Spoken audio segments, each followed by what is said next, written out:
நீர் ஒன்று உமிழ்நீர். அப்படிப்பட்ட சாப்பிட்ற சாப்பாடு கூட உமிழ்நீரோடு சேர்ந்து சாப்பிட்டால் சீரண சக்தி உண்டு.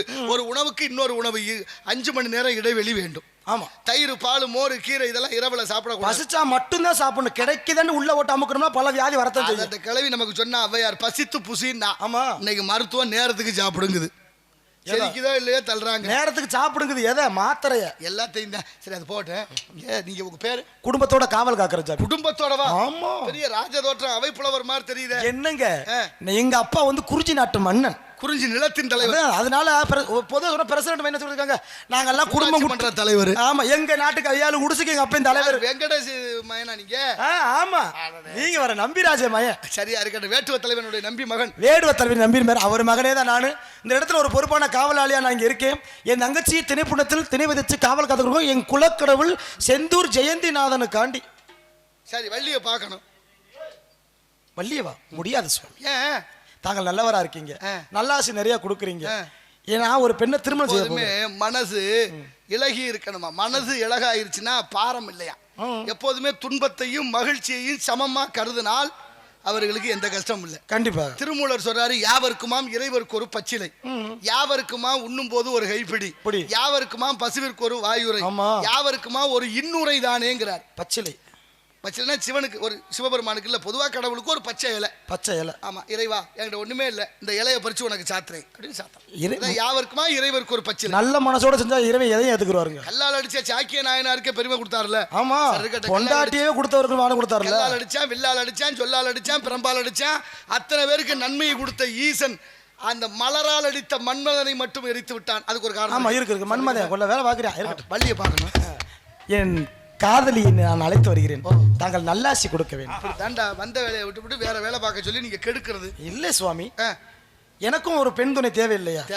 அதனால தான் அப்பா அம்மா சொல்லி நல்ல விதமா பார்த்து. ஆண் துணை எத்தனை பேர் இருக்காங்கல்ல? ஆண் துணை தேவையில்லைன்னு இருக்காங்களா சாமி? நீங்களே பாக்குறீங்க. சூப்பரா போட்டுருக்கான் பாருங்க.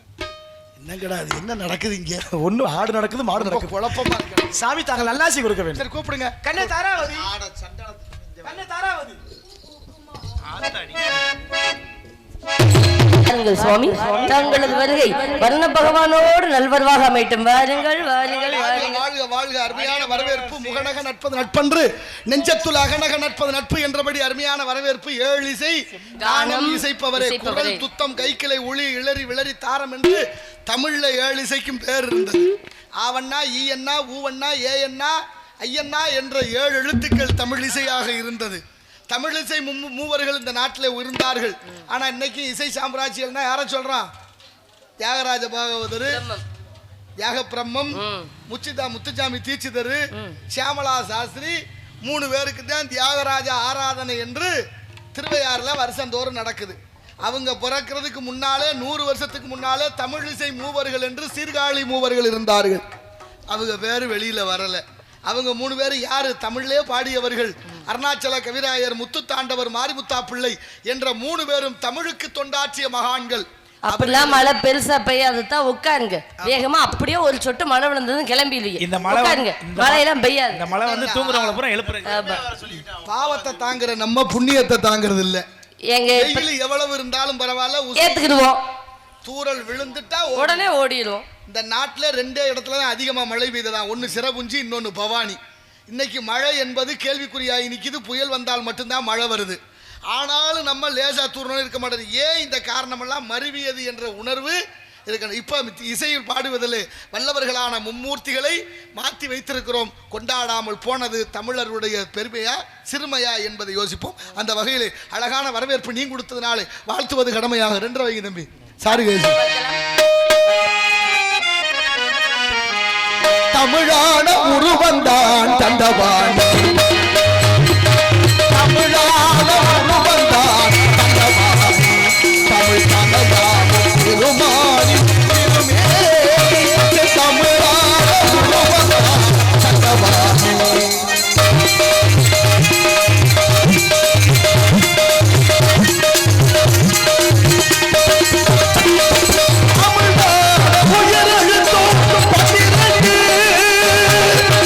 அமிழ்தான உயிர்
இசைபாடியே வென்றவர்கள் இந்த நாட்டில் நிறைய உண்டு. மழையை உருக வைக்கிறதுக்கு மலையை மாறுதம், மழை பெய்வதற்கு அமிர்த வர்ஷினி என்ற ராகங்களை மொழிபெயர்த்திருக்கிறார்கள். ஆனால் வடமொழியில தான் பேர் மறுவிருச்சு. எல்லா பேர்களுக்கும் தமிழ்ல பேர் இருக்கு. அப்படிப்பட்ட மகத்துவம் வாய்ந்த இசையில் பெயர் போன அசுவதரன் கம்பளதரன் 2 பேரும் சிவபெருமானை குறித்து தவமிருந்து சிவபெருமானை கூப்பிட்டு சொல்றாங்க, ஐயா நாங்க நல்ல இசை மீட்டுவோம், பாடுவோம், கொஞ்ச நேரம் கேளுங்களேன்னாராம். சிவபெருமான் சொன்னார், நான் பஞ்சகிருத்தியங்கள் செய்கிறவர்கள், ஆக்கள் அழித்தல், காத்தல், அருளல், மறைதல். இப்படி 5 வேலை செய்யறேன்னா இசையை கேட்டுக்கிட்டு இருந்தா அந்த வேலை தடப்பட்டு போயிடும். வேணா ஒரு உபாயம் செய்வோம். என்ன செய்யலாம்? உங்க 2 பேரையும் தோடு மாதிரி மாத்திடுறேன், காதுல கடுக்கம் போடுற மாதிரி. அப்படி தோடா மாத்தி காதுல மாட்டிக்கிறேன். நீ என்ன பண்றீங்க? என் காது பக்கத்திலே இருந்து பாடிக்கிட்டே இருங்க, நான் கேட்டுக்கிட்டே மற்ற வேலைகளையும் செய்கிறேன்னு. இன்னைக்கு வேலை பார்க்கும்போது சில பேர் பாட்டு கேட்டுக்கிட்டே வேலை பார்க்குறாங்களா? சொல்லுங்க. பழனிவேல் சுப்ரீம் கோர்ட் வக்கீல் அவர்கள் எனக்கு 500 ரூபாய் அன்பு பெருத்து பெருமைப்படுத்திருக்காங்க. நீதிமன்றத்தினுடைய வழக்கறிஞர் சொல்லலாமே, அவங்க அப்படிதான் சொல்லி அனுப்பிச்சு விட்டாங்க. அவர் சொன்னா நம்ம சொல்லலாமே. சரி, நீங்களும் சேர்த்து சொல்லுங்க. நான் ஏற்கனவே சொல்லிட்டேன். ஐயா பேர் அன்புள்ளதற்கு நன்றி, நன்றி கிடந்த வணக்கம். அன்பு பெருத்து பெருமை சேர்த்த அன்பு அண்ணா அவர்களுக்கு நன்றி, நன்றி கிடந்த வணக்கம். நன்றி நன்றி. நமக்கு ஒரு ஆள் தேவைதான் அந்த நீதிமன்றத்திலையும். ஆமா, கண்டிப்பா தேவைதான். அது உங்களுக்கு கண்டிப்பா தேவை. என்ன இப்படி சொல்ற? ஆமா, நீங்க ஏதோ ஊர்வலம் கலகம் பண்ணுறீங்க, உங்களுக்கு தேவைப்படாதா? சரி, அப்படி சொல்லலைங்க. கலகம் இழுப்பாரு, கலகம் எடுத்தா நியாயம் பறக்கணும், நியாயம் பறக்கணும். அந்த இடத்துக்கு போய் அந்த வாதாடுறதுக்கு இவரையும் சேர்த்து கூட்டிட்டு போனா நல்லா பேசுவார்ல. அதுக்கு சொன்ன நீங்க என்ன குற்றமுள்ள நெஞ்சு குரு இருக்கு மாதிரி வேகமா திரும்புறீங்க. இல்ல இல்ல, அது என்ன காரணம் தெரியும். அவங்க எல்லாம் நினைக்கிறது வேற, நான் சொன்னது வேற, நீங்க நினைச்சது வேற. எண்ணம் சரியா இருந்தா எல்லாம் சரியா இருக்கு. நான் என்ன சரியா இருக்கிறது நல்லா பேசுவீங்க, அதோட உங்களோட சேர்ந்து அவரும் சேர்ந்துக்கிட்டா நல்லா பேசுறதுக்கு கொஞ்சம் வாய்ப்பு அதிகமா இருக்கும். அதனால உங்களுக்கு அந்த இடத்துக்கு பழக்கப்பட்ட தேவைன்னு சொன்னேன். வழக்கறிஞர்கள் நீதிமன்றம் செல்லும் போதெல்லாம் ஒவ்வொரு நாளும் ஒரு புது யுக்தியை படித்து கொண்டு போகணுங்கிறது வரலாறு சொல்லுங்க. அதெல்லாம் படிச்சிருக்கோம். சரி, அது இருக்கட்டும். ஆனாலும் நான் நினைக்கிறது எல்லா வல்ல எம்பெருமான் முருகன் என் பாட்டை நாராயணன் இருக்கும்போது அந்த வார்த்தையை மீறி என்ன நடந்துற போகுது? நாங்கள் அப்படிதான். எல்லாம் வல்ல எம்பெருமான் முருகன் குடிகொண்ட இடம் குறிஞ்சி நிலம். இந்த இடத்துல நாங்க அவரை பார்த்துக்கிட்டே இருக்கிறதால எங்களுக்கு எந்த குறையும் வராது என்று அவர் மேல் நம்பிக்கையோடு வாழ்ந்துட்டு இருக்கோம். மனுஷனுக்கு தெய்வ நம்பிக்கை தன்னம்பிக்கை முதல்ல அவசியம். மூட நம்பிக்கை அவநம்பிக்கை இருக்கவே கூடாது. தெய்வத்தால் ஆகாதுன்னு முயற்சி தன் மெய்வர்த்த கூடுதல் என்று வள்ளுவர் பெருந்தகை சொன்னார். ஏன் இதெல்லாம் திட்டம் போட்டு 2-3 பேர் வேலை செய்யறாங்க. பேசவே விடக்கூடாதுன்னு முயற்சி பண்றாங்க, வேற ஒண்ணும் இல்ல. சரி பேசுங்க. 3 மணி நேரம் இல்ல 1 மணி நேரம் நீங்க பேசுனீங்கல்ல, உங்க கூட பேசும்பொழுது எங்களுக்கும் புதிதாக பேசணும்னு ஒரு ஆசை. கேட்டு பேசினா தானே நீ பேசுறதுக்கு நான் பதில் சொல்ல முடியும். அதனாலதான் சொல்றேன், நம்பிக்கை என்பது வேணும், தெய்வத்தில் ஆகாதுன்னு முயற்சி தன் மெய்வர்த்த கூலி தரும். முருகப்பெருமா நம்பிக்கையோடு காவலுக்கு நாங்க வந்தோம். உலகத்திலே நிரந்தரம் எதுமா? எதுவுமே கிடையாது. இறைவனும் தமிழும் தானா? தமிழ் மட்டும்தான் நிரந்தரம் கூட சொல்லலாம். இறைவன் கூட நாம் தான் கண்டுபிடித்து வைத்தோம் என்று சொல்லுகிறார்கள். அப்படி இல்லம்மா, உலகத்திலே நிரந்தரம் இறைவனும் தமிழும். அதனாலதான் முருகப்பெருமானுக்கு அலங்காரம் செய்ய நினைத்த அருணகிரிநாதர் அலங்காரம் என்று தமிழிலே பாடினார். அதனாலதான் நிரந்தரமான ஒன்று இறைவனும் பரம்பொருளும். ஏற்கனவே பாடுறாரு மனோன்மணியம் சுந்தரம் இல்லை. ஏற்கனவே பரம்பொருள் இருந்தபடி பாடுறாரா? கன்னடமும் கலிதலுங்கும் கவின் மலையாளமும் உன் உதிரத்தை உதித்தெழுந்து ஒன்று பல வாயிடனும் ஆரியம் போல் உலக வழக்கு அழிந்து ஒளிந்து சிதையா உன் சீரிழமை திறம் வியந்து வாழ்த்துதுமே என்று திறம் வியக்கக்கூடிய தமிழ் இந்த தமிழ். அதனால்தான் கல் தோன்ற மண் தோன்ற காலத்தை முன் தோன்றி வாளோடு மூத்த குடியோடு வாழ்ந்த மக்கள் தமிழ் மக்களும் தமிழும் என்று சொன்னார்கள். சிவபெருமான் உடுக்கையில இருந்து பாருங்க, வட திசையில் வடமொழியும் தென் திசையில் தமிழ் மொழியும் பிறந்தது என்று சொன்னார்கள். சிவன் தோன்றியது ஆதியும் அந்தம் இல்லாத கடவுள்.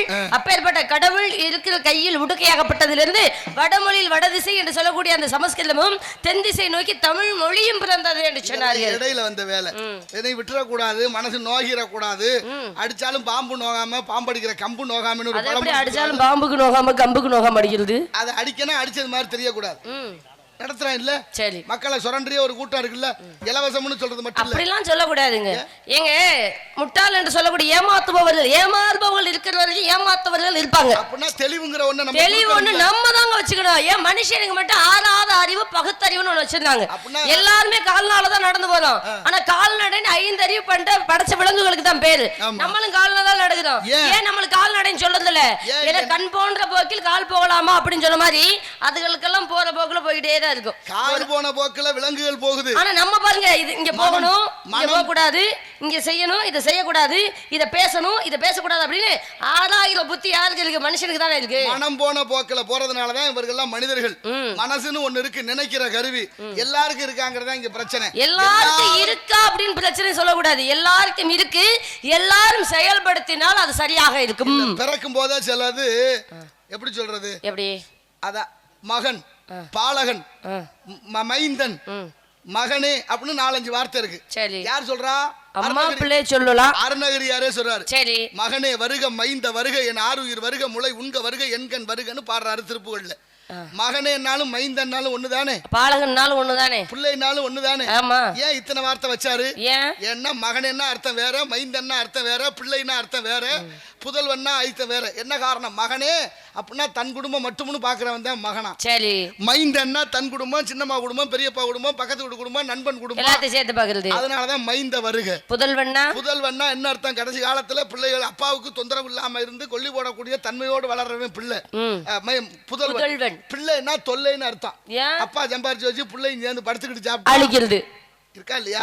இப்ப சில பேர் பாலகன்னு பேரு. சரி. உடம்பு வளர்ந்துருக்கும், மூளை வளராம இருக்கும். என்ன சிறு வயது தோற்றம் அப்படின்னு சொல்லுவாங்க. அப்ப இருக்கா இல்லையா? அது பேர் பாலகன். அதனாலதான் இத்தனை வார்த்தையை அருணகிரியார் சொல்லும் போது ஒவ்வொரு வார்த்தைக்கு அர்த்தம் இருக்கும். எல்லா சொல்லும் பொருள் குறித்தனவை என்பது தொல்காப்பியம்.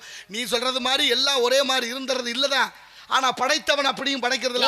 அருணகிரிநாதரை பத்தி ரொம்ப அழகா பேசுறீங்க. ஏன்னா அவருக்கு கெட்டப்பின் ஞானி அப்படின்னு ஒரு பெயர் சொல்லலாம். அவருக்கே அந்த உரித்தான வார்த்தையாகும். ஏன்னா அவருடைய எண்ணங்களும் செய்கையும் முதல்ல அப்படியே ஞானியாவே வந்தாரா? கிடையவே கிடையாது. முருகனின் அருளால் அவருடைய எண்ணம் மாறப்பட்டு 12 ஆண்டுகள் சும்மாவே இருந்தாரு. 12 ஆண்டுகளும் தன்னுடைய எண்ணம் அந்த சிற்றின்பத்தை நாடி இருந்ததனால் அந்த சிற்றின்பத்தை போக்கி மீண்டும் அவனுக்காக பேரின்ப வாழ்க்கையின் முருகனின் அருளால் கிடைத்ததுனால்தான் திருவண்ணாமலை கோபுரத்திலிருந்து கீழே விழுந்தவனுக்கு பூச்சண்டை தாங்குவது போல் தாங்கி சும்மா இரு சொல்லற பவன் சொன்னாரு. அப்படி இருந்தனால்தான் 12 ஆண்டு கழித்து என்னை பற்றி பாடு உன் திருவாயால் முருகன் கேட்டாராம். ஐயா, எனக்கு படிப்பறிவு கிடையாது, நான் எப்படி பாடுவேன் சொல்லும்போதுதான் வேலை எடுத்து நாவில் எழுதி முத்து முத்தாய் பாடு சொல்லும்போது நீங்க பாடுனீங்களே திருப்புகழ், அதை பாட ஆரம்பித்தார். அப்பேற்பட்ட அருணகிரிநாதருக்கே சிற்றின்பத்திலிருந்து தான் பேரின்பமே கிடைத்தது. எல்லாருமே அந்த அறிவை ஆரம்பத்திலிருந்து பயன்படுத்துவது கிடையாது அல்லவா? அப்படி இல்லம்மா. ஒரு கல் இருக்கு, கல்லுல சிலை செய்யலாமா? இது சிலைக்கு ஒத்து வருமா? படிக்கலுக்கு ஒத்து வருமா அப்படின்னு யாரு கண்டுபிடிக்கிறா? சிற்பிதான். அவருக்கு தெரியுது. ஏன்னா அந்த சாஸ்திரம் அவர் தெரிஞ்சிருக்கு. சிற்ப சாஸ்திரம்னு அவருக்கு தெரியணும். படிக்கிறதுக்கு முன்னாலே பூர்வ ஜென்ம நினைவுன்னு ஒண்ணு இருக்கான். அது அவங்களுக்கு வரணும். அதுதான் அப்பப்ப உறுத்தும். கல்லுக்குள்ள இருக்கிற சிலையை வெளியில கொண்டு வரணும்னா தேவையில்லாதவற்றை நீக்கினால் தேவையான ஒரு உருவம் வருது. ஏன்னா கல்லுக்குள்ள மட்டும்தான் பஞ்சபூதங்கள் அடங்கி இருக்குன்னு சொல்லுவாங்க. அதனாலதான் இறைவனாகப்பட்டவனை கல்லுக்குள் கண்டார்கள். கல்லினுள் தேரைக்கும் கற்ப உயிருக்கும் புல்லனவை தந்து போற்றணும்னாதன்னு கவி சொல்லுது. ஏன்னா கல்லை கண்டா நாயை காணாம், நாயை கண்டால் கல்லை காணாம் என்ற வாசகத்தை மறுவி கல்லை கண்டால் நாயகனை காணாம், நாயகனாக பார்த்தா அந்த கல்லை காணாம் என்று வார்த்தை மருவியது. திருமூலர் தான் சொல்றார், மரத்தில் மறைத்தது மாமத யானை, மறைத்தது மாமத யானைன்னு பாடுறாரு. ஒரு யானை சிற்பம் மரத்துல இருந்தா அது மரம்னு தெரியாதான் யானையாக கண்டால். நான் அது யானை இல்லாமல் மரமாக பார்த்தா மரமா தெரியும். அதுதான் அந்த பழமொழிக்கும் இந்த பழமொழிக்கும் உள்ள வேறுபாடுகளும் வித்தியாசங்களும் ஒரே கருத்துக்களும். அப்படி மனிதர்கள் தான். எல்லாரும் மனிதர்களா நடந்து கொள்வோமா என்றது அவரவர் சிந்தனையை பொறுத்து. எவ்வளவு பெரிய உயர்ந்த கருத்தானாலும் ஒரு நாள் இல்ல ஒரு நாள் அது ஒரு மாற்றத்துக்கு உள்ளாக்கப்படுது. இருக்கா இல்லையா? அதனால நிரந்தரமானது உலகத்துல எதுவுமே இல்ல. ஒண்ணு இறைவன், இறைவனை தாங்குற தர்மம், இறைவனை போற்ற தமிழ். தமிழ் ஒன்றுக்கு தான் அரிது மானிடராய் பிறத்தல் அரிது. அதனும் அரிது கூன் குருட்டு செவிடு பேடு நீங்க பிறத்தல் அரிது. பிறந்தல் காயினும் ஞானமும் கல்வி நயன்றலது. ஞானமும் கல்வி நயன்றல் தானம் தவம் செய்தது. தானம் தவம் செய்தல் காயினும் வானவர் வழி தேடி செல்வீரே அப்படின்னு சொன்னாங்க. யார் பண்ணது? அவை பாடினா. யாருக்கிட்ட பாடினா? அழகாக பாடினா முருகப்பெருமானிடம் கேட்டாரு முருகன். ஆமா, ஒவ்வொன்றா வரிசைப்படுத்தி பாடு. அரிது எது, பெரிது எது, இனியது எதுன்னு கேட்டா. ஆமா. பாடினால இனிது இனிது ஏகாந்தம் இனிது. சரி. அதன் இனிது ஆதியை தொழுதல். அதன் இனிது அறிவினரை சேர்ந்து. அதன் இனிது அறிவுள்ளோரை கனவிலும் நனவிலும் காண்பதே இனிது. என்ன அர்த்தம்? இனிது இனிது ஏகாந்தம் இனிது. சரி. ஏகம்னா எத்தனை? ஒண்ணு. அந்தம்னா உலகம் சொல்லலாம். தனிமை. அண்டம்னா தான் உலகம். இது அந்த ஏகாந்தம். ஏகம்னா ஒண்ணு, அந்தம்னா தனிமை. தனிமையான ஒண்ணா? தனிமையா இருக்கணுமா? ஒரு ஆளா தனிமையா உட்கார்ந்துரு. சரி. ஆனா உட்கார்ந்துகிட்டு கண்டதே நினைக்காத. இனிது இனிது ஏகாந்தம். அதனினும் இனிது ஆதியை தொழுதல். எப்படி சொல்றா பாரு. முருகனுக்கு சொன்ன பதில் இது. அடுத்து இனியதுக்கு அடுத்து கொடியது எதுன்னு கேட்டா முருகன் கேட்டான். என்ன சொன்னாரு? கொடிது கொடிது வறுமை கொடிது. அதனினும் கொடிது இளமையில் வறுமை. அதனினும் கொடிது ஆற்றனா கொடுநோய். அதனினும் கொடுது. அன்பில்லா பெண்டில் கையில் வாங்கி உண்பதே ஆகும். அன்பில்லா பெண்டிர் அதனினும் கொடுது. அவங்க கையில வாங்கி உண்பதான். இன்புற அவள் கையில் உண்பதுதான். அதனை இன்புற அவள் கையில் வாங்கி உண்பது. அதை இன்பம்னு நினைச்சுக்கிட்டு சாப்பிடுறது தப்புன்னு சொல்றா. 10வது ஏற்ற பதிவிரதை உண்டானால் எக்காலம் கூடி இருக்கலாம். சற்றேனு ஏறுமாறாக இருப்பாள யாமாகிர் கூறாமல். உணவுக்கு மட்டும் அந்த அவை அதை சொல்லி வைக்கல. ஒருத்தி வந்து பரிமாற உணவு இன்முகத்தோட பரிமாற ஒப்புடன் முகமிழந்து உபசரித்து உண்மை பேசி உப்பில்லா கூழ் வார்த்தாலும் முன்பதே அபந்தமாகுமா. முப்பழமோடு பாலன முகம் கெடுத்துடுவாராயின் கப்பிய பசியோடு கடும்பசி ஆகும் தானே சொன்னாங்க. ஆனா இது என்ன காரணம் தெரியுமா? ஒரு பெண்ணாகப்பட்டவள் தனக்கு கொடுக்கக்கூடிய உணவாகப்பட்டது இன்முகத்தோடு பரிமாறல. இதை சொல்லல.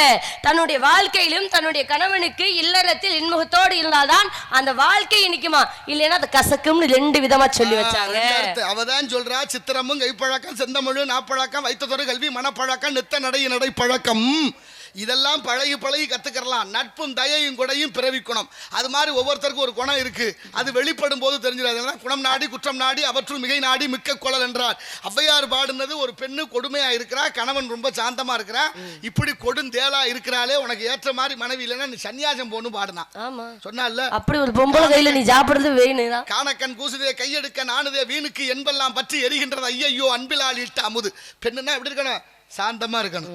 ஆணுன்னா எப்படி இருக்கணும்? கம்பீரமா இருக்கணும். ரெண்டும் மாறி இலக்கண பிழையா இருந்தா அந்த வீட்டுல அந்த குடும்பத்துல சரியே இருக்காது. கேட்டா கேப்பா என்ன தேதி உங்க வீட்டுல மதுரையா சிதம்பரமான்னு கேப்பா. ஏன்னா மதுரை என்றால் மீனாம்பிகையின் ஆட்சி, அதனால பொம்பளை ராஜ்யமா, சிதம்பரம் என்றால் ஐயன் சொக்கநாதனின் ஆட்சி, அதனால ஆம்பளை ராஜ்யமா அப்படின்னு சாடையா கேட்கல வழக்கம். கணவனும் மனைவியும் எப்படி இருக்க கூடாதுங்கிறதுக்கு பல உதாரணம் சொல்லலாம்.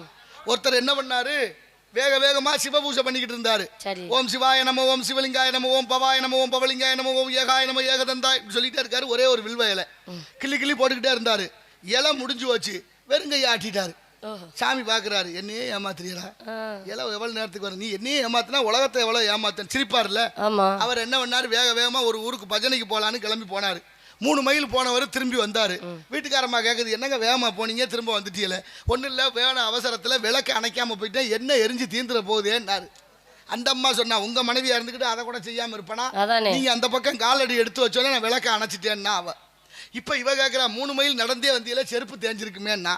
அவர் சொன்னாரு, ஓம் புருஷன் சும்மா இருப்பனா, பக்கத்துல சுத்தி பக்கத்துல வச்சுக்கிட்டு தான் நடந்து வந்தேன் வெறுங்காலோட. தெளிவு. இப்படியும் மனவன் மனைவி.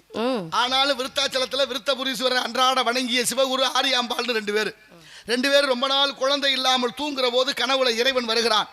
ஆரியாம்பா கனவுல முதல்ல வர்றான். பெண்ணுக்கு முன்னுரிமை. ஏன்னா இறைவன் இடப்பாகத்தை கொடுத்தவர் இல்லையா, சக்திக்கு கொடுத்திருக்காரு.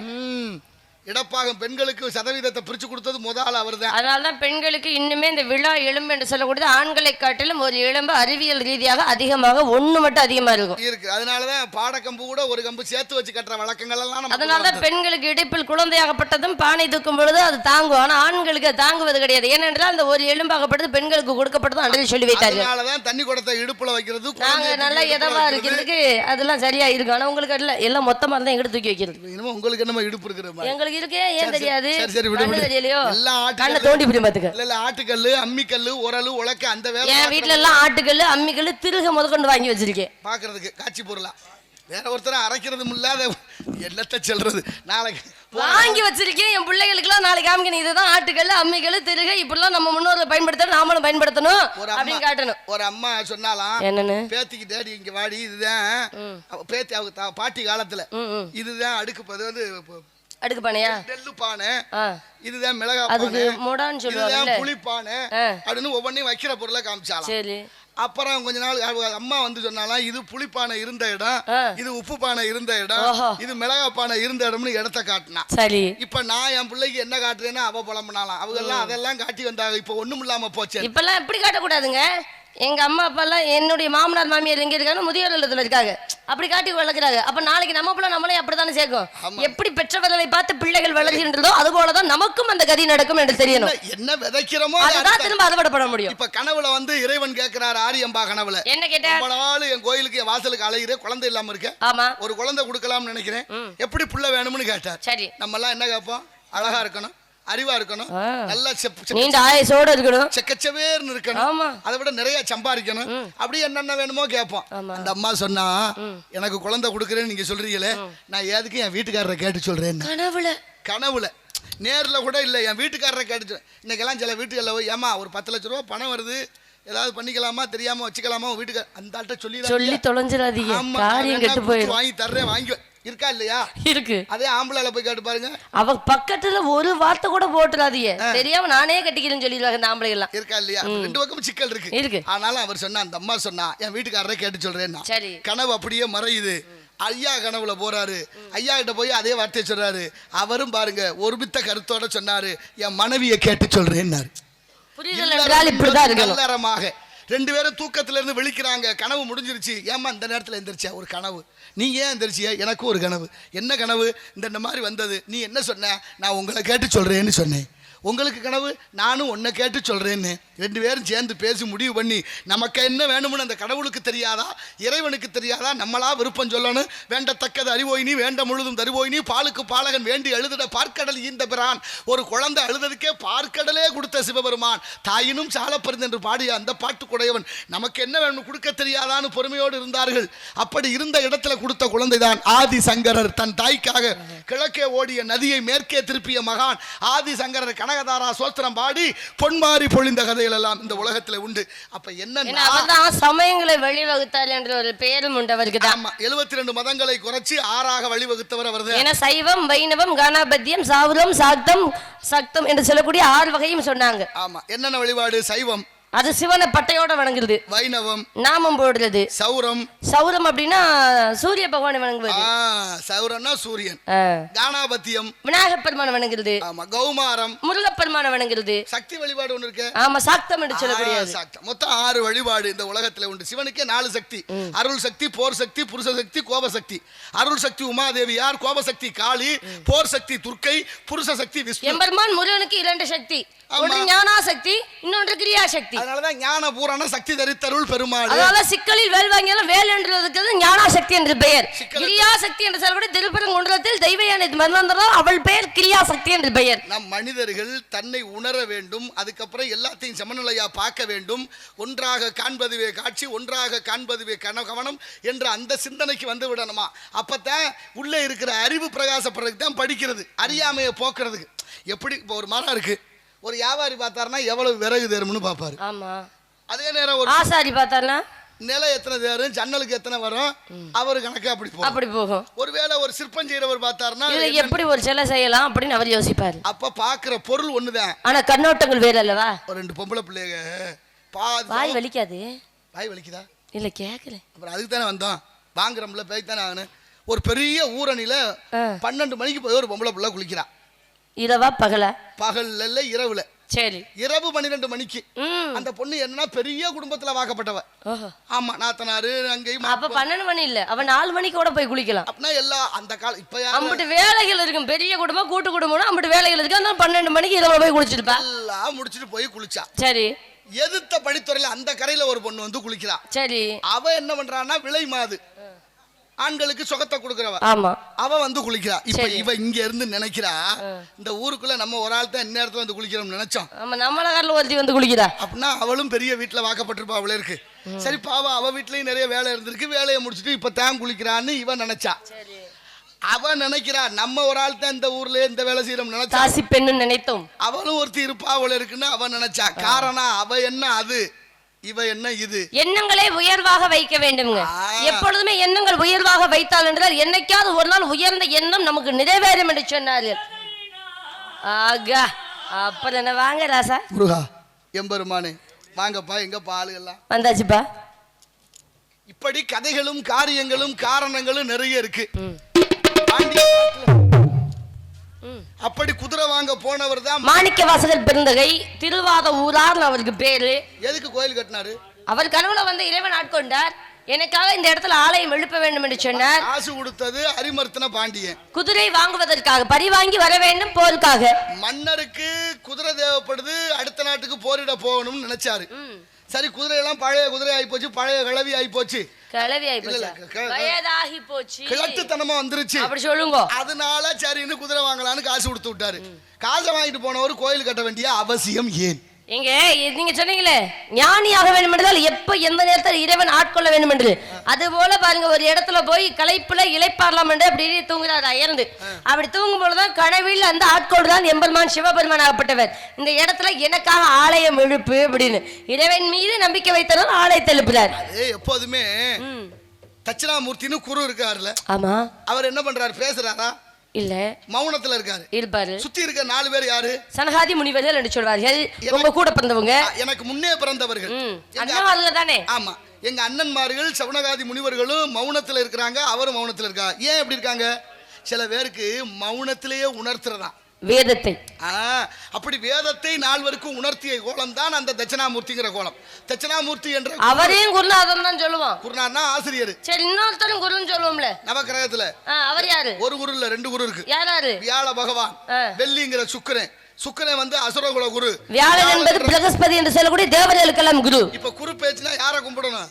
யாரை கும்பிடணும்? அந்த வியாழ பகவானை கும்பிடணும். சுக்கிர பெயர்ச்சினா வெள்ளி பெயர்ச்சினா அவரை கும்பிடணும். ஆனா எல்லாம் தட்சிணாமூர்த்தி கோயில்ல போய் நிக்கிறோமே. ஏன்னா அது யாருக்கு உபதேசம் செய்த இடம்னு நம்ம தெரிஞ்சுக்கணும். அங்க அமைதியாக இருந்து ஞானத்தை ஒன்று இல்லாம. ஏன்னா நம்ம பக்கத்துல இருக்கக்கூடிய திரு பட்டமங்கலம் என்று சொல்லக்கூடிய ஊர்ல கூட பாருங்க, தட்சிணாமூர்த்தியாக வடிவு கொண்டு மங்கைகளுக்கெல்லாம் விமோச்சனம் கொடுத்து பட்டு போன மங்கைகளை மீண்டும் வந்தா பட்டமங்கலம் என்ற பெயர். ஏன்னா திருப்பத்தூர் அருகாமையில் இருக்கு பாத்தீங்களா, அங்க இருக்கக்கூடியவர்கள் தட்சிணாமூர்த்தி. அங்கே சென்ற வேண்டும் என்றால் ராகு கால நேரத்தில் சென்று நமக்கு வேண்டியவர்களை பெற்றுக்கொள்ளலாம். படிக்கணும் புள்ள, நல்ல வேலை வாய்ப்பு கிடைக்கணும் அப்படின்னு நினைத்தவர்கள் அங்கே போனா நினைத்த காரியம் கிடைக்கும். அது கல்லால மரத்தடியில உட்கார்ந்து தட்சிணாமூர்த்தி விரல் இப்படி வச்சிருக்கிறாரு. இதுக்கு பேரு சின்முத்திரை. ஆமா, சின்னன்னா ஞானம், முத்திரைனா அடையாளம், ஞான அடையாளம். இது ஜீவாத்மா, இது பரமாத்மா. இந்த ஜீவனை சிவனோடு சேர்த்து அத்வைதம் என்று சைவ சமயம் சொல்லுது. உள்ளது சிதையாது, இல்லது தோற்காது, ஒன்று இல்லாமல் மற்றொன்று உருவாகாது, புதிதாக நூதனமாக எதுவும் உற்பத்தி ஆவதில்லை. இங்கே இருப்பதுதான் திரும்ப திரும்ப திரும்ப திரும்ப மாறி மாறி பரிணமித்து வரும். எது போல மண்டபம் உடைஞ்சா மண்ணுகள்னு மிஞ்சம், மனசு உடைஞ்சா எதுவும் இல்லை. எல்லாத்துக்கும் மூல காரணம் 4 தான். இந்த மண்டபம் வரணும்னா ஒன்று மண்ணு, இன்னொன்று மரம், இன்னொன்று இரும்பு, இன்னொன்று சிமெண்ட். இது 4 தான் மூலக்கூறு. தமிழ் உருவாகணும்னா 4 தான் மூலக்கூறு. ஒன்று சுழி, ஒன்று பிறை, ஒன்று நேர்கோடு, ஒன்று குறுக்கு கோடு. 4க்குன்னு மகத்துவம் இருக்கு. அது மாதிரி அந்த குரு மௌனமாக இருந்து மற்றவர்களுக்கு ஞானத்தை போதிக்கிறார். இந்த குரு வணங்கினால் இந்த இடத்துல மாற்றங்களை உண்டு பண்றார். தன்மையோடு கிரகத்தினுடைய பலன் இதையெல்லாம் உணர வேண்டும். நீ சொன்னனே ஒரு கோவில் கட்டினாரு, தனியா இருந்தவர் ஏன் கோயில் கட்டுறார்? திருவருள் உணர்த்துவது வேறு. அவர் ஏன் கோயில் கட்டினார்னா போன ஜென்மத்துல கைலாயத்திலேருந்து கொஞ்சோண்டு தங்கத்தை கொண்டு வந்துட்டாரு, அதனால கோயில் கட்டினாரு. கதையை நான் அப்புறம் சொல்றேன். எப்படி சுந்தரமூர்த்தி 2 பெண்களை ஆசைப்பட்டாரு போன ஜென்மத்துல, அது போல மீண்டும் வந்து 2 பெண்களுக்காக வந்து திருவாரூர்ல வந்து பிறந்தாரு. அது மாதிரியா? இல்ல, இது வேற. அவர் பிறந்தது அது போன ஜென்ம பயன் தானே, வினை பயன் தானே. அந்த வினை பயன் போலதான் ஒவ்வொருவருக்கும் அமைய வேண்டும். எல்லாருக்கும் இருக்கு. ஏன்னா மாணிக்க வாசகர் வந்து முச்சன் பயனால் தான் திரு உத்தரகோச மங்கை என்று சொல்லக்கூடிய இடத்திலும் ஏடுகளை காத்து நின்றார். அதன் பயனால தான் வந்து சேர்ந்தார். சொல்லுங்க. இந்த உத்தரகோச மங்கையில இருந்து தான் போற ஓது. அந்த கதை நீளமான கதை, நான் அப்புறம் இன்னொரு நாளைக்கு சொல்றேன். இன்னொரு நாளைக்கு சொல்றேன். சரி, சொல்லலாம். என்ன செய்யறேன்னா அடுத்த நாள் நீங்க 5 பேர் வந்து யூடியூப்ல சேனல் எடுத்துக்கங்க. வேலோட வந்து குத்தி கிழிச்சு விடுவாரு. அடுத்து என்ன வேலையை அதை மட்டும் சொல்லுங்க. ஒரு வார்த்தை சொல்லிக்கிறேன், அந்த வார்த்தைக்கு நான் பதில் சொல்லிக்கிறேன். ஒண்ணு நீங்க வந்ததுமே பாடி இருக்கணும், அதை முடிச்சிருந்தீங்கன்னா நானும் கதை பாட்டு முடிச்சிருப்பேன். நீ பேசாம இருந்திருக்க. நீங்க பேச நான் மட்டும் பேச மாதிரி ஒரு வாயை பத்திக்கு நின்ன மாதிரில சொல்றீங்க. நீங்க எல்லாம் இப்ப திட்டம் போட்டு வந்திருக்கிறீங்க தானே. பாட்டு பாடணும்னா கதை பாடல வந்ததுமே என்கிட்ட வந்து வாழ்த்து கொடுத்ததுமே வண்டுவெளி பாடினீங்கன்னா கதை பாட்டு நானும் முடிச்சிருப்பேன். இப்ப பருவகாலம் பாடுங்க, அப்படி இல்லைன்னா வேற பாட்டு பாடுங்க. வண்டுவெளி பாடுற நேரம் இதுமா? நீங்க ஒண்ணு சவுடால ஏன்ட்ட போடாதீங்க. பேச்ச பத்தியலா, பேச்ச பத்தியலா என்ன என்ன என்ன பேசக்கூடாது இல்ல? என்ன என்ன மூக்கெல்லாம் குத்தி இழுத்து பிள்ளைன்னு சொன்னேன். என்ன பேசுறிய? வண்டுவெளியா? வண்டுவெளி எப்ப பாடுறிய? இல்ல உனக்கு அது அதனால பாடக்கூடாது. என் கண்ணை பார்த்து இல்லைன்னு சொல்றீங்களா? என்ன உமக்கு கண்ணு தெரியலையே? மூக்கு கிழிக்கிறேங்கிற என்ன பேச்சு நீங்க பேசுறீங்க? இவ்வளவு நேரம் பேசிருந்தீங்க காது வரைக்கும் பேசிட்டு அடுக்குமா முருகா, இந்த வேலை இடத்துக்கு நீங்களே வாங்க நியாயத்தை பேச. நான் என்ன பேசுறேன்? வார்த்தை வாய் பொம்பளை பிள்ளை வாய் திறந்து பேசிருப்பேன், ஒரு வார்த்தை பேசலையே. எல்லாத்தையும் திரும்ப போட்டு பார்த்தா தெரியும், எல்லாம் டெலிட் ஆயிரும். கடவுளே சரி விடுமா. இப்ப உனக்கு ஒரு மாப்பிள்ளை பார்த்து மாப்பிள்ளை இல்ல வேணாம். அந்த மாப்பிள்ளை முருகன் கல்யாணம் நீங்க பார்த்து அந்த மாப்பிள்ளை நான் சுத்தமா கட்டவே மாட்டேன். சத்தியமா கட்ட மாட்டேன். பாத்துருவோம். ஏன்னு கேக்குறீங்க தெரியுமா? நீங்களே இப்படி பேசுறீங்க. நீங்க பார்த்து வந்த மாப்பிள்ளை நான் பேசுறது கேட்டு போற மாப்பிள்ளையா இருந்தா சொல்லுங்க. ரொம்ப லொடலோட பேசுறாங்களே எனக்கு பிடிக்காது. அப்படிதான் இருக்கு வீட்டுக்காரரு. ஏம்மா பங்கஜ, ஐயோ கதை பேச ஆரம்பிச்சிட்டாரு. அவருக்கு அடுப்புல கிளம்பிடுவாங்க. அப்புறம் ஒண்ணு ஏன் பங்கஜ, உனக்கு ஒரு விஷயம் தெரியுமா? உதாரணத்துக்கு சொல்றேன். சரி வீட்டுக்காரமா உங்களுக்கு ஒண்ணும் தெரியாது, பேசாம இருங்க. அந்த மாதிரி மாப்பிள்ளை கேக்குது இந்த புள்ள. ஆமா நான் சொல்றதுக்கு ஆமா ஆமான்னு போடுற மாப்பிள்ளை தான் வேணும். அப்படிலாம் இல்லம்மா உனக்கு முருகன் அப்படி மாப்பிள்ளை எல்லாம் எனக்கு வேணாம்னா அப்ப அந்த மாப்பிள்ளை எனக்கு வேணாம். முருகன் தான் ரொம்ப பேசுவாப்ல எனக்கு வேணாம். கல்யாணம் செய்து வைக்கிறேன். வேண்டாம். பொழுது அஸ்தமனம் ஆவதற்கு அப்படி சொல்லுங்க. சிக்கல் சிங்கார வேலவன அதுலயும் சிக்கலோட வரீங்க பாருங்க. ஆமா சிக்கல் சிங்கார வேலவன வர செய்து உனக்கு திருமணம் செய்து கொடுக்காவிட்டால் என்பே நாரதன் பார்க்கலாமா?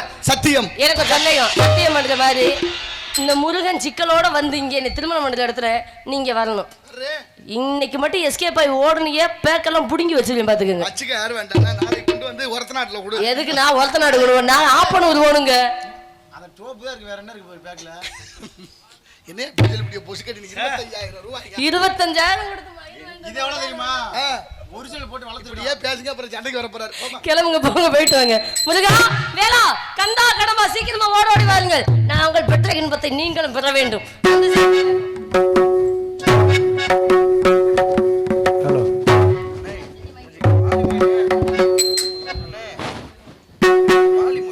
ஹலோ சிவபெருமான் சொன்னார் நான் பஞ்சகிருத்தியங்கள் செய்கிறவர்கள் ஆக்கள் அழித்தல் காத்தல் அருளல் மறைதல் இப்படி 5 வேலை செய்யறேன்னா விஷயம் கேட்டுக்கிட்டு இருந்தா அந்த வேலை தடப்பட்டு போயிடும். வேணா ஒரு உபாயம் செய்வோம். என்ன செய்யலாம்? உங்க 2 பேரையும் தோடு மாதிரி மாத்திடுறேன். காதுல கடுக்கம் போடுற மாதிரி அப்படி தோடா மாத்தி காதுல மாட்டிக்கிறேன். நீ என்ன பண்றீங்க? என் காது பக்கத்திலே இருந்து பாடிக்கிட்டே இருங்க.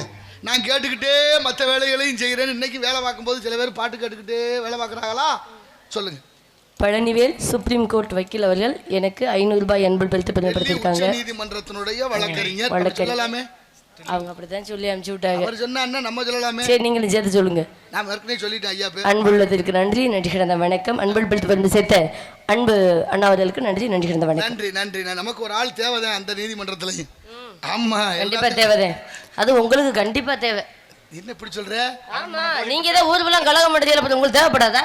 சரி ஏமா அவரே அடிக்கடி உள்ளே ஆயிட்டு வரேன் அவரை போய் அப்படி சொல்லலைங்க. கலகம் எடுப்பாரு கலகம் எடுத்த நியாயம் பழக்கணும் அந்த இடத்துக்கு போய் அந்த வாதாடுறதுக்கு இவரையும் சேர்த்து கூட்டிட்டு போய் நல்லா பேசுவார்ல.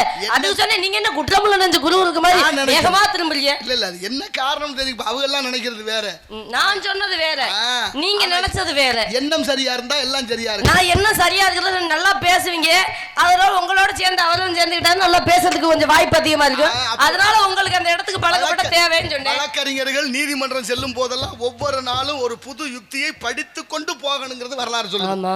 அதெல்லாம் படிச்சிருக்கோம். சரி அது இருக்கட்டும். ஆனாலும் நான் நினைக்கிறது எல்லாம் வல்ல எம்பெருமான் முருகன் என் பாட்டை நாராயணன் இருக்கும்போது அந்த வார்த்தையை மீறி என்ன நடந்துற போகுது? நாங்கள் அப்படிதான். எல்லாம் வல்ல எம்பெருமான் முருகன் குடிகொண்ட இடம் குறிஞ்சி நிலம். இந்த இடத்துல நாங்க அவரை பார்த்துக்கிட்டே இருக்கிறதால எங்களுக்கு எந்த குறையும் வராது என்று அவர் மேல் நம்பிக்கையோடு வாழ்ந்துட்டு இருக்கோம். மனுஷனுக்கு தெய்வ நம்பிக்கை தன்னம்பிக்கை முதல்ல அவசியம். மூட நம்பிக்கை அவநம்பிக்கை இருக்கவே கூடாது.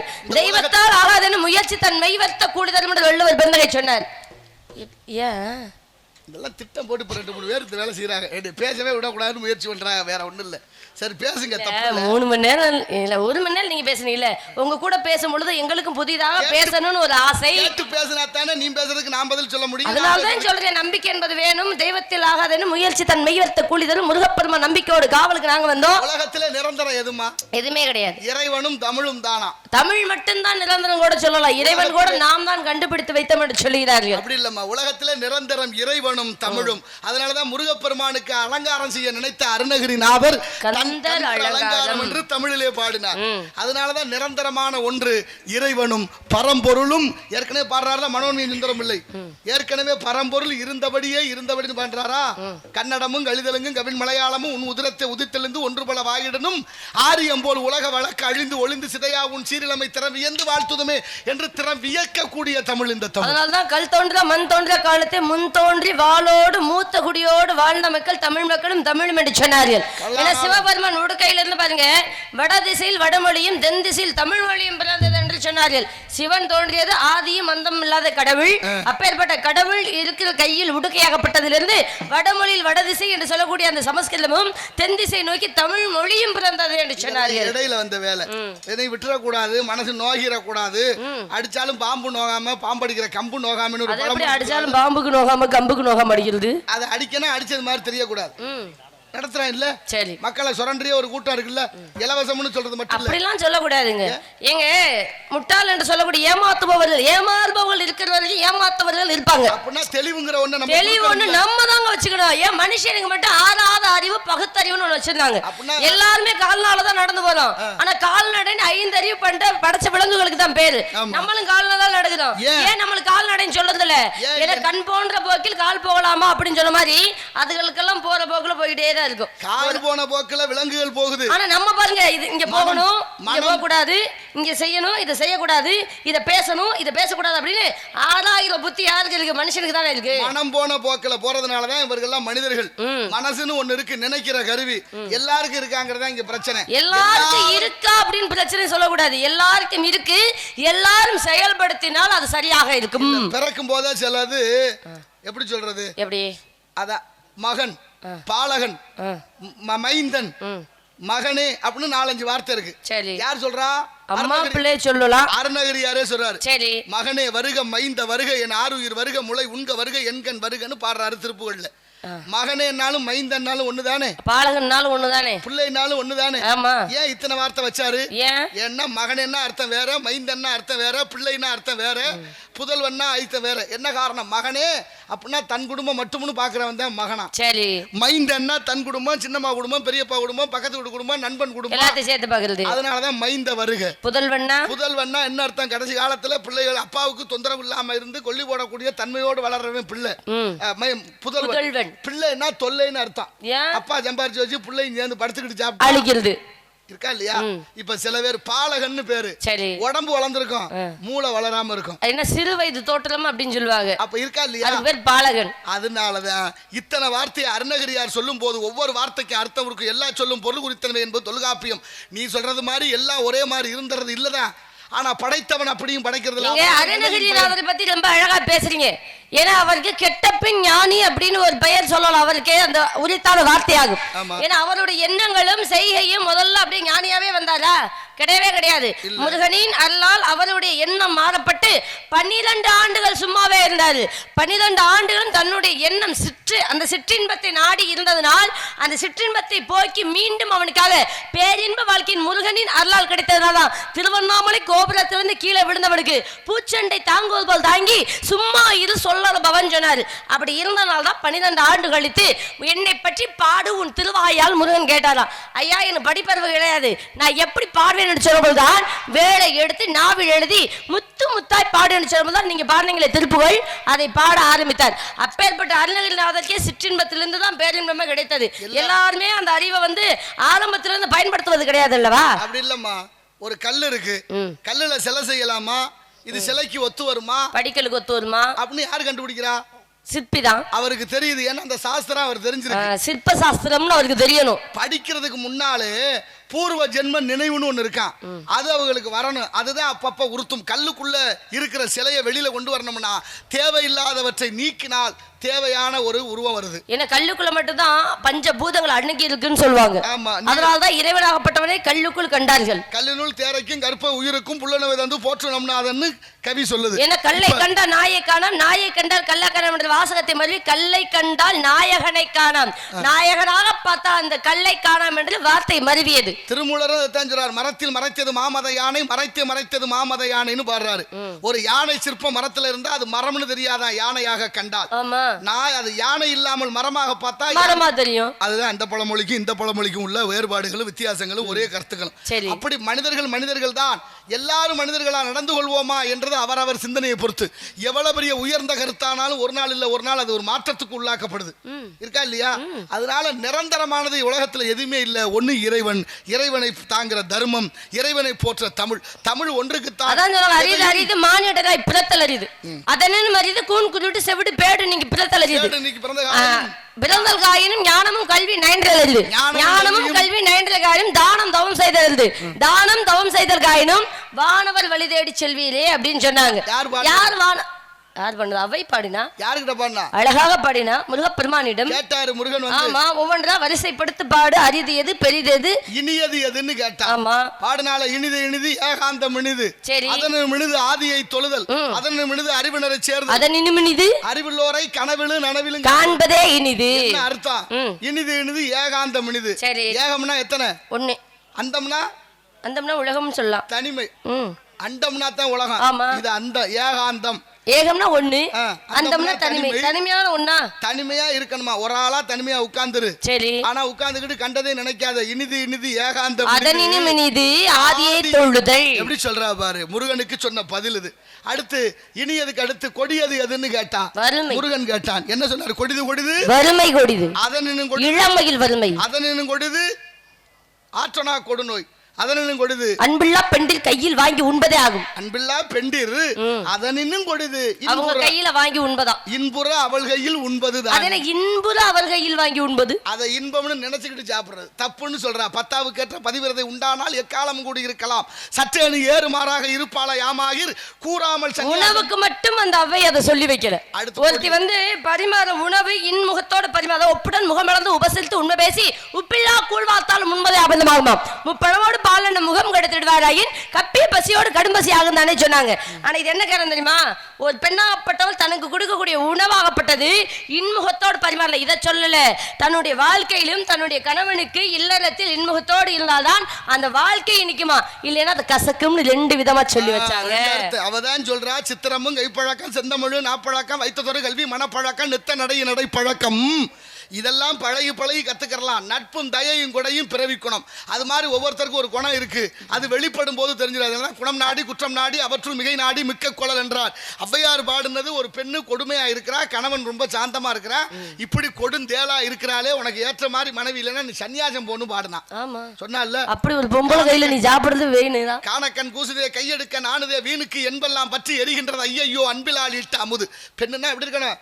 சாந்தமா இருக்கணும். ஆணுன்னா எப்படி இருக்கணும்? கம்பீரமா இருக்கணும். ரெண்டும் மாறி இலக்கண பழையா இருந்தா அந்த வீட்டுல அந்த குடும்பத்துல சரியே இருக்காது. கேட்டா கேப்பா, என்ன தேதி உங்க வீட்டுல மதுரையா சிதம்பரமான்னு கேப்பா. ஏன்னா மதுரை என்றால் மீனாம்பிகையின் ஆட்சி, அதனால பொம்பளை ராஜ்யமா.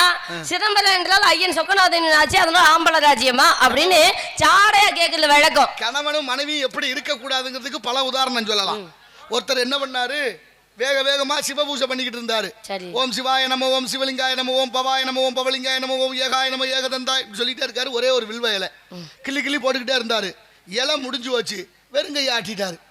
சாமி பாக்குறாரு, என்னையே ஏமாத்துறீரா, இலை எவ்வளவு நேரத்துக்கு வரும், நீ என்னையே ஏமாத்தினா உலகத்தை எவ்வளவு ஏமாத்த சிரிப்பாருல்ல. அவர் என்ன பண்ணாரு, வேக வேகமா ஒரு ஊருக்கு பஜனைக்கு போலான்னு கிளம்பி போனாரு. 3 மைல் போனவர் திரும்பி வந்தாரு.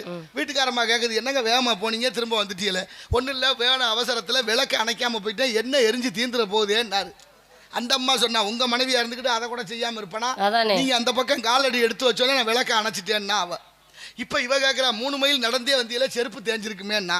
அவர் சொன்னாரு, ஓம் புருஷன் சும்மா இருப்பனா, பக்கத்துல சுத்தி பக்கத்துல வச்சுக்கிட்டு தான் நடந்து வந்தேன் வெறுங்காலோட. தெளிவு. இப்படியும் மணவன் மனைவி.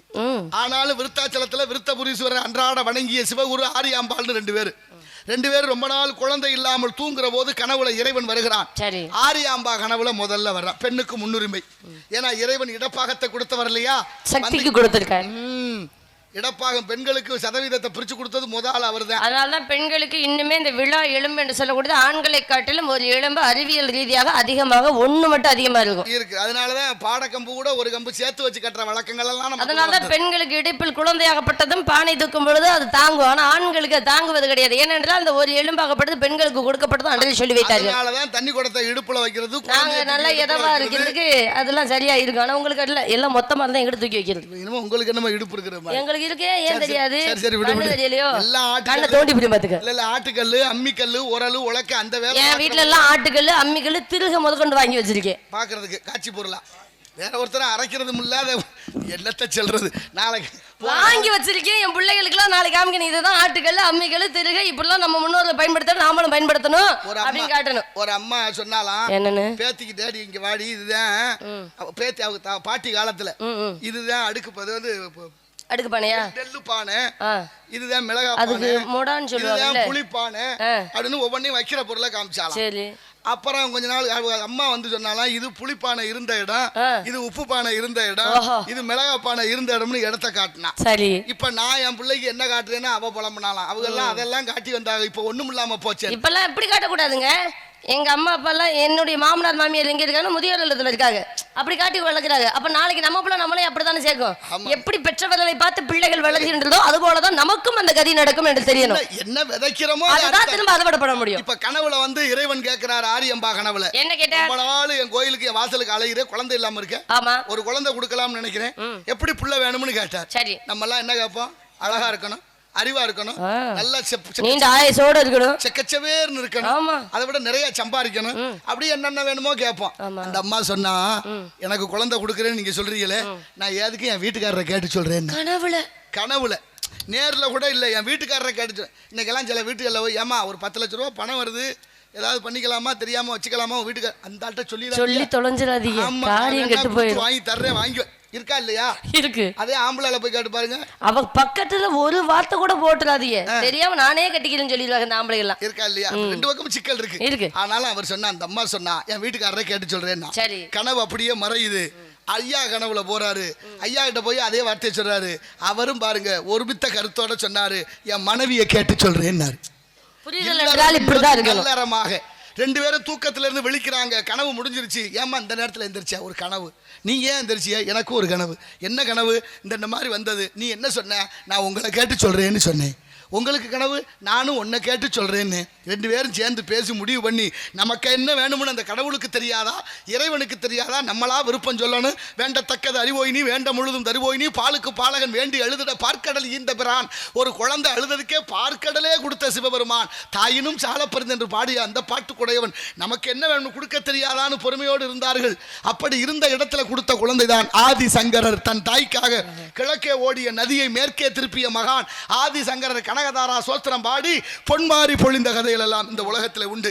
அப்ப என்ன சமயங்களை வழிவகுத்தார் என்ற ஒரு பெயரும் உண்டு அவருக்கு. ஆமா, 72 மதங்களை குறைச்சி 6ஆக வழிவகுத்தவர் அவர்தான். ஏன்னா சைவம், வைணவம், கணபத்தியம், சாவுரம், சாக்தம், சக்தம் என்று சொல்லக்கூடிய 6 வகையும் சொன்னாங்க. ஆமா, என்னென்ன வழிபாடு? சைவம், அது சிவனை பட்டையோட வணங்குறது. வைணவம், நாமம் போடுறது. சௌரம், சௌரம் அப்படின்னா சூரிய பகவானை வணங்குவது.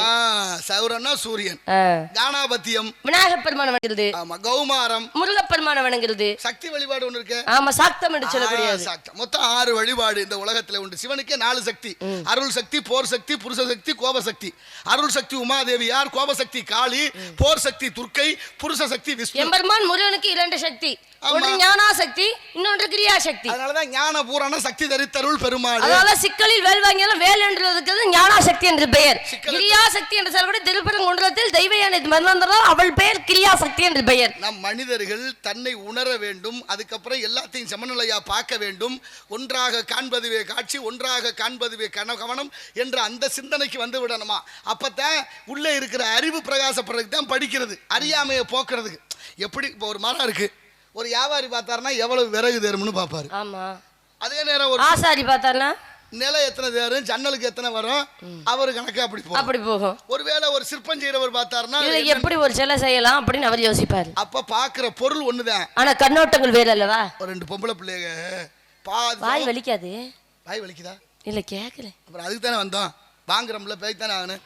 ஒரு பெரிய ஊரணியில 12 மணிக்கு போய் ஒரு பொம்பளை பிள்ளை குளிக்கிறா. இரவா பகல? பகல்ல இல்ல, இரவுல. சரி, இரவு 12 மணிக்கு. அந்த பொண்ணு என்னன்னா பெரிய குடும்பத்துல வாக்கப்பட்டவ. ஆமா, நாத்தனாரு அங்கே. அப்ப 12 மணி இல்ல, அவ 4 மணிக்கு கூட போய் குளிக்கலாம். அப்படின்னா எல்லாம் அந்த காலம். இப்ப அம்பிட்டு வேலைகள் இருக்கும், பெரிய குடும்பம், கூட்டு குடும்பம், அம்பிட்டு வேலைகள் இருக்கு. அந்த 12 மணிக்கு இரவு போய் குளிச்சிருப்பா. எல்லாம் முடிச்சிட்டு போய் குளிச்சா. சரி, எதிர்த்த படித்துறையில அந்த கரையில ஒரு பொண்ணு வந்து குளிக்கிறா. சரி, அவ என்ன பண்றான்னா விலை மாது, ஆண்களுக்கு சுகத்தை கொடுக்கிறவ. ஆமா, அவ வந்து குளிக்கிறா. இப்ப இவ இங்க இருந்து நினைக்கிறா, இந்த ஊருக்குள்ள நம்ம ஒரு ஆள் தான் இந்நேரத்துல வந்து குளிக்கிறோம் நினைச்சோம். ஆமா, நம்மள காரில் ஒருத்தி வந்து குளிக்கிறா. அப்படின்னா அவளும் பெரிய வீட்டுல வாக்கப்பட்டிருப்பா. அவளே இருக்கு. சரி, பாவம், அவ வீட்லயும் நிறைய வேலை இருந்திருக்கு. வேலையை முடிச்சுட்டு இப்ப தான் குளிக்கிறான்னு இவ நினைச்சா. அவ நினைக்கிறா, நம்ம ஒரு ஆள் தான் இந்த ஊர்ல இந்த வேலை செய்யறோம் நினைச்சா. பெண்ணு நினைத்தோம். அவளும் ஒருத்தி இருப்பா அவள இருக்குன்னு அவ நினைச்சா. காரணம் அவ என்ன அது, இவ என்ன இது. எண்ணங்களை உயர்வாக வைக்க வேண்டும்ங்க. எப்பொழுதுமே எண்ணங்கள் உயர்வாக வைத்தால் என்றால் என்னைக்காவது ஒரு நாள் உயர்ந்த எண்ணம் நமக்கு நிறைவேறும் என்று சொன்னார்கள். ஆகா, அப்புறம் என்ன வாங்க ராசா. முருகா, எம்பெருமானே, வாங்கப்பா எங்கப்பா ஆளுகள்லாம் வந்தாச்சுப்பா. இப்படி கதைகளும் காரியங்களும் காரணங்களும் நிறைய இருக்கு. அப்படி குதிரை வாங்க போனவர் தான் மாணிக்க வாசகர் பெருந்தகை திருவாத ஊரார் அவருக்கு பேரு. எதுக்கு கோயில் கட்டினாரு? அவர் கனவுல வந்து இறைவன் ஆட்கொண்டார். எனக்காக இந்த இடத்துல ஆலயம் எழுப்ப வேண்டும் என்று சொன்னார். காசு கொடுத்தது அரிமர்த்தன பாண்டியன். குதிரை வாங்குவதற்காக, பரி வாங்கி வர வேண்டும் போருக்காக. மன்னருக்கு குதிரை தேவைப்படுது, அடுத்த நாட்டுக்கு போரிட போகணும்னு நினைச்சாரு. சரி, குதிரையெல்லாம் பழைய குதிரை ஆகி போச்சு, பழைய கிளவி ஆகி போச்சு, வயதாகி போச்சு, கிழட்டுத்தனமா வந்துருச்சு அப்படி சொல்லுங்க. அதனால சரின்னு குதிரை வாங்கலான்னு காசு கொடுத்து விட்டாரு. காசை வாங்கிட்டு போனவர் கோயில் கட்ட வேண்டிய அவசியம் ஏன்? இங்க நீங்க சொன்னீங்களே ஞானியாக வேண்டும் என்றால் எப்ப எந்த நேரத்தில் இறைவன் ஆட்கொள்ள வேண்டும் என்று, அது போல பாருங்க, ஒரு இடத்துல போய் களைப்புல இளைப்பாறலாம் என்று அப்படி தூங்குறாரு அயர்ந்து. அப்படி தூங்கும் பொழுதுதான் கனவில் அந்த ஆட்கொண்டுதான் எம்பெருமான் சிவபெருமான் ஆகப்பட்டவர். இந்த இடத்துல எனக்காக ஆலயம் எழுப்பு அப்படின்னு இறைவன் மீது நம்பிக்கை வைத்தவர் ஆலயத்தை எழுப்புறார். எப்போதுமே தட்சிணாமூர்த்தின்னு குரு இருக்காருல்ல, ஆமா, அவர் என்ன பண்றாரு? பேசுறாரா? இல்ல, மௌனத்துல இருக்காரு. இருப்பாரு. சுத்தி இருக்க 4 பேர் யாரு? சனகாதி முனிவர்கள் என்று சொல்வார்கள். உங்க கூட பிறந்தவங்க, எனக்கு முன்னே பிறந்தவர்கள், அண்ணன்மார்கள் தானே? ஆமா, எங்க அண்ணன்மார்கள் சவுனகாதி முனிவர்களும் மௌனத்துல இருக்கிறாங்க, அவரும் மௌனத்துல இருக்கா. ஏன் எப்படி இருக்காங்க? சில பேருக்கு மௌனத்திலேயே உணர்த்துறதா வேதத்தை. அப்படி வேதத்தை 4 பேருக்கும் உணர்த்திய கோலம் தான் அந்த தட்சிணாமூர்த்திங்கிற கோலம். தட்சிணாமூர்த்தி என்ற அவரையும் குருநாதன் தான் சொல்லுவோம். குருநாதன் ஆசிரியர். சரி, இன்னொருத்தரும் குருன்னு சொல்லுவோம்ல நவக்கிரகத்துல. அவர் யாரு? ஒரு குரு இல்ல, 2 குரு இருக்கு. யாரு? வியாழ பகவான், வெள்ளிங்கிற சுக்கிரன். சுக்கிரன் வந்து அசுரகுல குரு. வியாழன் என்பது பிரகஸ்பதி என்று சொல்லக்கூடிய தேவர்களுக்கெல்லாம் குரு. இப்ப குரு பேச்சுனா யாரை கும்பிடணும்?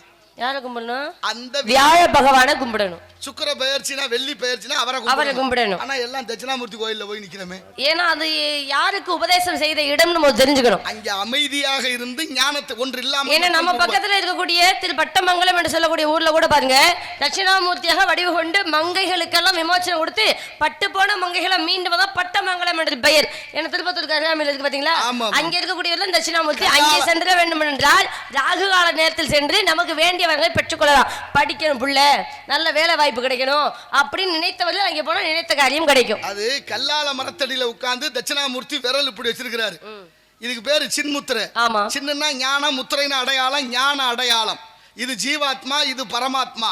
இந்த ஜீவனை சிவனோடு சேர்த்து அத்வைதம் என்று சைவ சமயம் சொல்லுது. உள்ளது சிதையாது, இல்லது தோற்காது, ஒன்று இல்லாமல் மற்றொன்று உருவாகாது, புதிதாக நூதனமாக எதுவும் உற்பத்தி ஆவதில்லை. இங்கே இருப்பதுதான் திரும்ப திரும்ப திரும்ப திரும்ப மாறி மாறி பரிணமித்து வரும். எது போல மண்டபம் உடைஞ்சா மண்ணுகள்னு மிஞ்சும், மனசு உடைஞ்சா எதுவும் இல்லை. எல்லாத்துக்கும் மூல காரணம் 4 தான். இந்த மண்டபம் வரணும்னா ஒன்று மண்ணு, இன்னொன்று மரம், இன்னொன்று இரும்பு, இன்னொன்று சிமெண்ட். இது 4 தான் மூலக்கூறு. தமிழ் உருவாகணும்னா 4 தான் மூலக்கூறு. ஒன்று சுழி, ஒன்று பிறை, ஒன்று நேர்கோடு, ஒன்று குறுக்கு கோடு. 4க்குன்னு மகத்துவம் இருக்கு. அது மாதிரி அந்த குரு மௌனமாக இருந்து மற்றவர்களுக்கு ஞானத்தை போதிக்கிறார். இந்த குரு வணங்கினால் இந்த இடத்துல மாற்றங்களை உண்டு பண்றார். தன்மையோடு கிரகத்தினுடைய பலன் இதையெல்லாம் உணர வேண்டும். நீ சொன்னனே ஒரு கோவில் கட்டினாரு, தனியா இருந்தவர் ஏன் கோயில் கட்டினார்? திருவருள் உணர்த்துவது வேறு. அவர் ஏன் கோயில் கட்டினார்னா, போன ஜென்மத்துல கைலாயத்துல இருந்து கொஞ்சோண்டு தங்கத்தை கொண்டு வந்துட்டாரு, அதனால கோயில் கட்டினாரு. கதையை நான் அப்புறம் சொல்றேன். எப்படி சுந்தரமூர்த்தி 2 பெண்களை ஆசைப்பட்டாரு போன ஜென்மத்துல, அது போல மீண்டும் வந்து 2 பெண்களுக்காக வந்து திருவாரூர்ல வந்து பிறந்தாரு. அது மாதிரியா? இல்ல, இது வேற. அவர் பிறந்தது அது போன ஜென்ம பயன் தானே, வினை பயன் தானே. அந்த வினை பயன் போல்தான் ஒவ்வொருவருக்கும் அமைய வேண்டும். எல்லாருக்கும் இருக்கு. ஏன்னா மாணிக்க வாசகர் வந்து முச்சன் பயனால் தான் திரு உத்திரகோச மங்கை என்று சொல்லக்கூடிய இடத்திலும் ஏடுகளை காத்து நின்றார். அதன் பயனால தான் வந்து சேர்ந்தார். சொல்லுங்க. இந்த உத்தரகோச மங்கையில இருந்து தான் போற ஓது. அந்த கதை நீளமான கதை, நான் அப்புறம் இன்னொரு நாளைக்கு சொல்றேன். இன்னொரு நாளைக்கு சொல்றேன். சரி, சொல்லலாம். என்ன செய்யறேன்னா, அடுத்த நாள் நீங்க 5 பேர் வந்து யூடியூப்ல சேனல் எடுத்துக்கங்க. பண்டபள்ளி கக்கல்கமலி வேலோட வந்து குத்தி கிழிச்சு விடுவாரு. அடுத்து என்ன வேலையை அதை மட்டும் சொல்லுங்க. ஒரு வார்த்தை சொல்லிக்கிறேன், அந்த வார்த்தைக்கு நான் பதில் சொல்லிக்கிறேன். ஒண்ணு நீங்க வந்ததுமே பாடி இருக்கணும், அதை முடிச்சிருந்தீங்கன்னா நானும் கதை பாட்டு முடிச்சிருப்பேன்ல. நீ பேசாம இருந்திருக்க. நீங்க பேச நான் மட்டும் பேச மாதிரி இவர் வாயை பத்திக்கு நின்ன மாதிரில சொல்றீங்க. நீங்க எல்லாம் இப்ப திட்டம் போட்டு வந்திருக்கிறீங்க தானே. பாட்டு பாடணும்னா கதை பாடல வந்ததுமே என்கிட்ட வந்து வாழ்த்து கொடுத்தமே வண்டுவெளி பாடினீங்கன்னா கதை பாட்டு நானும் முடிச்சிருப்பேன். இப்ப பருவகாலம் பாடுங்க, அப்படி இல்லைன்னா வேற பாட்டு பாடுங்க. வண்டுவெளி பாடுற நேரம் இதுமா? நீங்க ஒண்ணு சவுடால ஏன்ட்ட போடாதீங்க.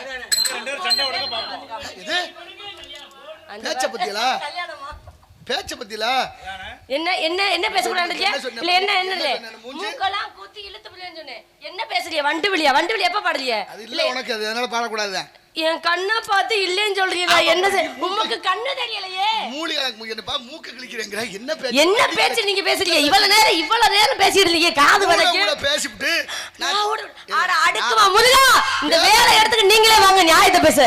நான் என்ன பேசுறேன்? வார்த்தை வாய் பொம்பளை பிள்ளை வாய் திறந்து பேசிட்டு போனா ஒரு வார்த்தை பேசலையே. எல்லாத்தையும் திரும்ப போட்டு பார்த்தா தெரியும், எல்லாம் டெலிட் ஆயிரும். கடவுளே, சரி விடுமா. இப்ப உனக்கு ஒரு மாப்பிள்ளை பார்த்து வந்து மாப்பிள்ளை இல்ல வேணாம். அந்த மாப்பிள்ளை முருகன் கல்யாணம் நீங்க பார்த்து வந்த மாப்பிள்ளை நான் சுத்தமா கட்டவே மாட்டேன். சத்தியமா கட்ட மாட்டேன். பாத்துருவோம். ஏன்னு கேக்குறீங்க தெரியுமா? நீங்களே இப்படி பேசலையே. நீங்க பார்த்து வந்த மாப்பிள்ளை நான் பேசுறது கேட்டு போற மாப்பிள்ளையா இருந்தா சொல்லுங்க.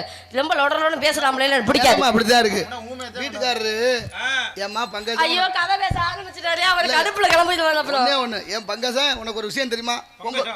உதாரணத்துக்கு சொல்றேன். சரி, வீட்டுக்காரமா உங்களுக்கு ஒண்ணும் தெரியாது, பேசாம இருங்க. அந்த மாதிரி மாப்பிள்ளை கேக்குது இந்த புள்ள. ஆமா, நான் சொல்றதுக்கு ஆமா ஆமான்னு போடுற மாப்பிள்ளை தான் வேணும். அப்படிலாம் இல்லம்மா, உனக்கு அப்படி மாப்பிள்ளை எல்லாம் எனக்கு வேணாம்னா அப்ப அந்த மாப்பிள்ளை எனக்கு வேணாம். முருகன் நான் ரொம்ப பேசுவாப்ல, எனக்கு வேணாம். கல்யாணம் செய்து வைக்கிறேன். வேண்டாம். பொழுது அஸ்தமனம் ஆவதற்கு அப்படி சொல்லுங்க. சிக்கல் சிங்கார வேலவன அதுலயும் சிக்கலோட வரீங்க பாருங்க. ஆமா, சிக்கல் சிங்கார வேலவன வர செய்து உனக்கு திருமணம் செய்து கொடுக்காவிட்டால் என்பே நாரதன் பார்க்கலாமா? அல்ல சத்தியம். எனக்கு சந்தேகம். சத்தியம் பண்ற மாதிரி இந்த முருகன் சிக்கலோட வந்து இங்க என்ன திருமணம் பண்ற இடத்துல நீங்க வரணும். இன்னைக்கு மட்டும் எஸ்கேப் ஆகி ஓடுனீங்க, பேக்கெல்லாம் புடுங்கி வச்சிருக்கேன் பாத்துக்கங்க. வச்சுக்க யாரும் வேண்டாம். நாளைக்கு கொண்டு வந்து ஒருத்த நாட்டுல கொடு. எதுக்கு நான் ஒருத்த நாடு கொடுவேன்? நான் ஆப்பனூர் போகணுங்க. அந்த டோப்பு தான் இருக்கு, வேற என்ன இருக்கு பேக்ல? என்ன பிஜில் இப்படி பொசுக்கட்டி 25000 ரூபாய். 25000 கொடுத்து இது எவ்வளவு தெரியுமா? ஒரிஜினல் போட்டு வளர்த்துறியே பேசுங்க, அப்புறம் சண்டைக்கு வர போறாரு. கிளம்புங்க, போங்க, போயிட்டு வாங்க. முருகா, வேலா, கந்தா, கடம்பா, சீக்கிரமா ஓடி வாருங்கள். நான் உங்கள் பெற்ற இன்பத்தை நீங்களும் பெற வேண்டும்.